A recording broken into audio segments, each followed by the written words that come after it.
Hello, my name is Liam Lieblein, and today I'll be presenting on the DBCP contamination incident in Lathrop, California. The main purpose of this presentation is to describe the DBCP contamination in Lathrop, evaluate the effects that it had on the people involved, and assess the long-term impacts of the incident to see if we can learn from the mistakes that were made.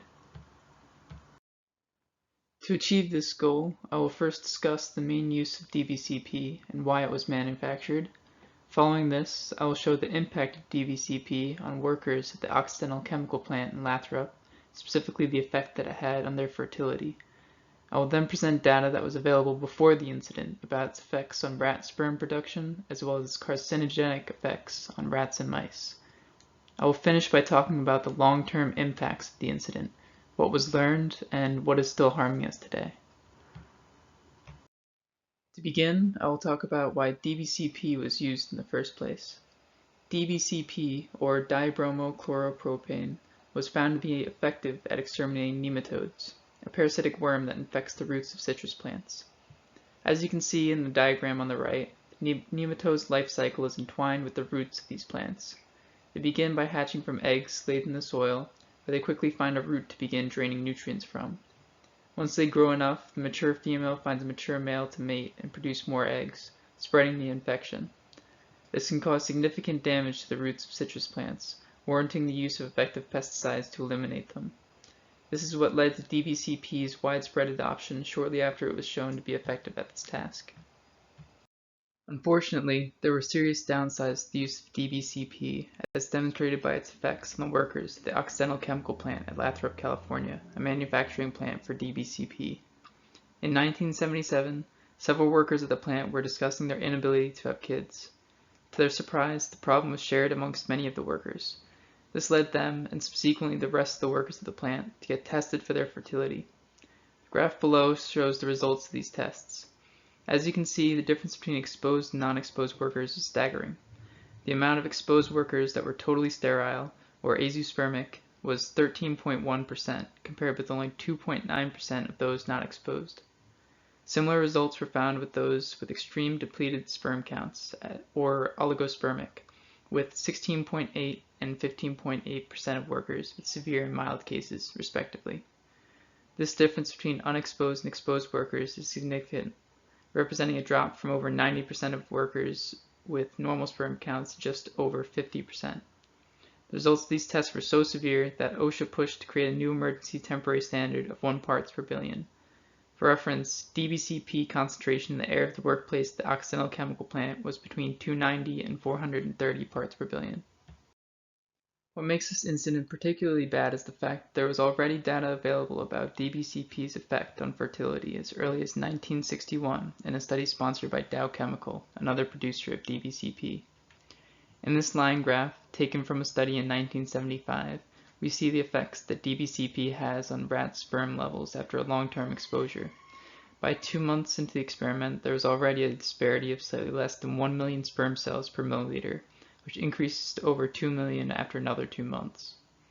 This decrease in sperm count was followed with the shrinking of the testes, eventually becoming totally necrotic.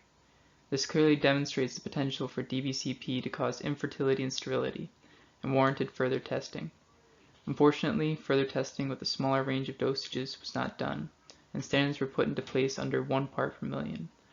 As demonstrated by the contamination incident in Lathrop, these levels were insufficient to protect workers, and reveals a regulatory oversight on the part of the U.S. Food and Drug Administration. Equally unsettling as the infertility data was the data collected on the carcinogenic effects of DBCP. In a study done 5 years before the incident, it was shown that rats fed 15 to 30 milligrams per kilogram per day for 78 weeks had stomach cancers develop in 60% of cases.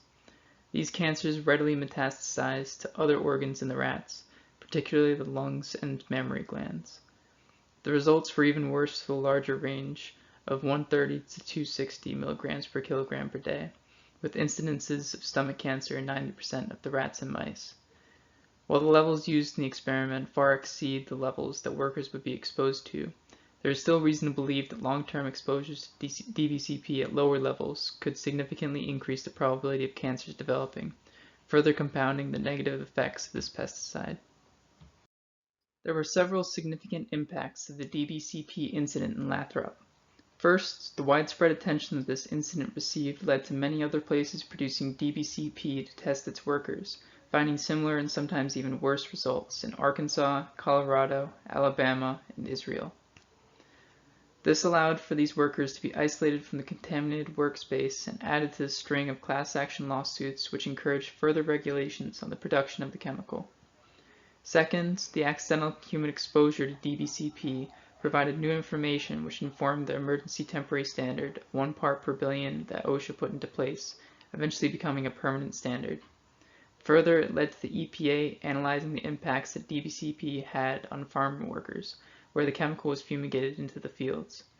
Initially, this led to significant limits to the use of DBCP, eventually being banned altogether in the US except for Hawaii. It's worth noting that it was not banned in other countries, later leading to infertility issues from the outsourcing of the pesticide to countries with less stringent regulation. Unfortunately, the production and use of the chemical as a pesticide had long-lasting impacts on the water of the areas that were exposed. Even as late as 2009, 20 years after its use was banned, there were 191 water systems spread over 18 states with levels above the acceptable limit due to the chemical's low decomposition rate. This shows the long-lasting impact that an improperly regulated pesticide can have due to its ability to leak into the water table. The incident in Lathrop provided several lessons. First and foremost, that DBCP poses a significant risk of infertility and cancer to those that are exposed to it, making it inappropriate for use as a pesticide.